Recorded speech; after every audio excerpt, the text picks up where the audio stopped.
দারিদ্র্যের মাঝে বেড়ে ওঠা এক স্বপ্নবাজ ছেলে মারুফ।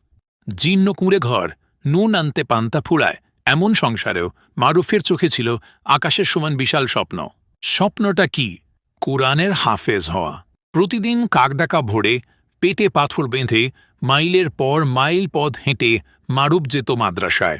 অন্য ছেলেরা যেখানে রিকশায় চেপে ঝলমলে পোশাকে মাদ্রাসায় আসত, মারুফ সেখানে খালি পায়ে, পুরনো কাপড়ে, তবুও তার মুখে লেগে থাকত এক অম্লিন হাসি। অনেকে তাকে নিরুৎসাহিত করত, বলত তোর দ্বারা হবে না। কিন্তু মারুফ ছিল অদম্য। সে বলত, আমি যদি কুরআনের হক আদায় করতে না পারি তবে আমার জীবন বৃথা। দিনের পর দিন, রাতের পর রাত মারুফ কঠোর পরিশ্রম করে কুরআন মুখস্থ করতে লাগল। শিক্ষকের চোখে মুখেও বিস্ময়। অবশেষে মারুফের স্বপ্ন সত্যি হল। সেদিন মারুফের মায়ের চোখে ছিল আনন্দাশ্রু।